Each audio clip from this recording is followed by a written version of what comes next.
আমার আসলে কারো কাছে ভালো হওয়ার কোনো দায় নাই, এজন্য আজকে আমি কিছু কঠিন কঠিন কথা বলে যাব। বেশিরভাগেরই পছন্দ হবে না, হয়তো আমার সামনে যে শহীদ পরিবারেরা বসে আছেন তাদেরও পছন্দ হবে না। আমাদের একদম শুরুতে এক শহীদের মা আসলেন, তিনি বললেন যে এই যে জুলাইয়ের এই অবস্থা, সবাই ভাগ হলো, ছাত্ররা কেন ভাগ হলো?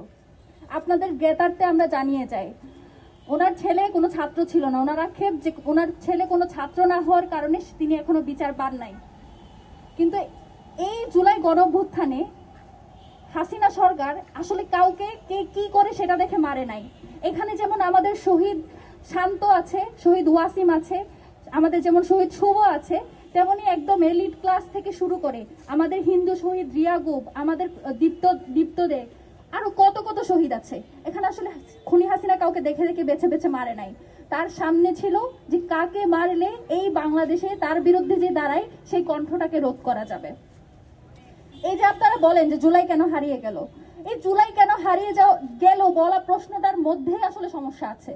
জুলাই তো কোথাও হারায় নাই, বরং আমরা বেশি হা হুতাশ করে করে এমন একটা পরিস্থিতিতে নিয়ে গেছি যাতে আওয়ামী লীগ বলতে পারে যে জুলাই হারিয়ে গেছে।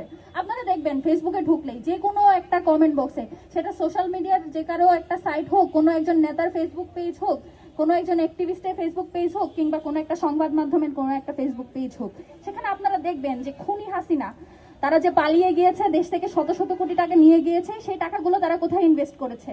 তারা কালচারে ইনভেস্ট করেছে, তারা সোশ্যাল মিডিয়ায় ইনভেস্ট করেছে। সেখানে তাদের সারাটা দিন ফেসবুকে কমেন্ট করার জন্য তারা শত শত কোটি টাকা ইনভেস্ট করেছে। আর আমাদের ভাইয়েরা কি করেছে জানেন? তারা নিজেরা টেন্ডার নিয়েছে। জুলাইয়ের পরে যখন তাদের কাছে সুযোগ ছিল এই জুলাই নিয়ে কাজ করার, জুলাইটাকে এস্টাবলিশ করলে তো ভাই তোমাদের টাকা পয়সার কোনো অভাব হইতো না। জুলাই নিয়ে যদি কাজ হইতো, জুলাই যদি বেঁচে থাকতো, জুলাইরে যদি তোমরা সমুন্নত করে রাখতে পারতা, তোমাদের টাকা পয়সার তো কোনো অভাব হইতো না। এই জুলাইটাকে বাঁচিয়ে রাখার বদলে তারা ব্যক্তি স্বার্থ চিন্তা করেছে। এখন বললে অনেক খারাপ হয়ে যাবে, কিন্তু আমি নিজে সাক্ষী। জুলাই পরবর্তী সমন্বয়কের তালিকা ছিল সম্ভবত 175 জন। সেই 175 জন সমন্বয়কের তালিকা হুট করে হয়ে গেল 300 থেকে 400। কয়েক মাস পরে সেটা হয়ে গেল 1000। ঠিক যেভাবে আওয়ামী লীগ সরকারের আমলে 10 থেকে 15,000 হুট করে আওয়ামী মুক্তিযোদ্ধা বেড়ে গেল। জুলাইয়ের পর যখন বাংলাদেশ স্বাধীন হয়ে গেল, আমরা দেখলাম যে সমন্বয়কের সংখ্যা হুড় হুড় করে বাড়ছে। এবং এই সমন্বয়কেরা কি করেছে? তারা এলাকায় এলাকায় টেন্ডার নিয়েছে, তারা নিজেদের ব্যাংক অ্যাকাউন্ট গুছিয়েছে, একই সাথে তারা কি করেছে? বিদেশে তাদের বিভিন্ন ব্যবসা বাণিজ্য শুরু করেছে। আমার কষ্ট, এই মানুষগুলো তো আসলে তাদের ফ্যামিলির কাউকে হারায় নাই, বা তারা হচ্ছে যখন জুলাইয়ের কোনো ফ্যামিলি তাদের কাছে যায় তারা দূর দূর ছেই ছেই করে, এই জন্য তাদের কোনো কষ্ট লাগে নাই। যদি আমাদের মতো করে যেখানে আমরা যারা বসে আছি, বিশ্বাস করেন আমি হয়তো এই জায়গায় থাকতাম না, আমি হয়তো সেই দলেই থাকতাম যারা এখন বলে যে জুলাই করে আমি কি পেলাম, জুলাই করে একটা ভুল ছিল, এই টাইপের যারা কথা বলে, আমি হয়তো সেই দলেই থাকতাম যদি আমি এই শহীদ ফ্যামিলিগুলোর সাথে কথা না বলতাম, যদি এই ফ্যামিলিগুলোর সাথে আমি কাজ না করতাম, যদি তাদের প্রতি আমি আমার দায়বদ্ধতা যদি জায়গা তৈরি না হতো, আমিও হয়তো সেভাবেই বলতাম যে জুলাই করে আমি কিছু পাই নাই, জুলাই করে আমি কিছু পাই নাই। এটা তারা বলে যারা জুলাই থেকে এই যে যখন দেখেছে এই সমন্বয়করা যারা সামনে ছিল তারা কোটি কোটি টাকার মালিক হয়েছে, এবং আরো কিছু মানুষ যারা সামনে থেকেও কোনো কিছু পায় নাই, তারা আজকে বলে যে জুলাই করে আমরা কি পেলাম। যারা পেয়েছে তারা তো জুলাই নিয়ে জুলাই ব্যবসা করেই। আর এই যে শহীদ পরিবারগুলো, সেই শহীদ পরিবারগুলো আপনি দেখেন, এখানে আমরা এমন অনেক শহীদ পরিবারকে আনছি যাদের নামও হয়তো আপনি কখনো শোনেন নাই।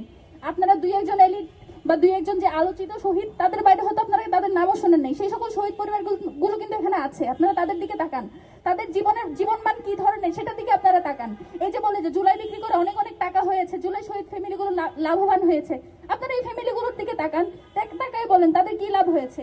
তাদের যে প্রথম দাবি যেটা ছিল বিচারের দাবি, সেই বিচারের দাবিটা পর্যন্ত আজকে তারা পায় নাই। আর আপনারা বলতে শুরু করেন যে জুলাই ব্যবসা করেছে। আমার ব্যক্তিগতভাবে সবার কাছে একটা প্রশ্ন আছে, যখন কোনো মুক্তিযোদ্ধা টাইটেল ব্যবহার করে, তারা যখন গুম করে, খুন করে, তারা হচ্ছে ভোট চুরি করে, আপনারা কি সেটার জন্য কখনো মুক্তিযুদ্ধকে প্রশ্নবিদ্ধ করেন? বলেন কখনো যে মুক্তিযুদ্ধ করা একটা ভুল ছিল?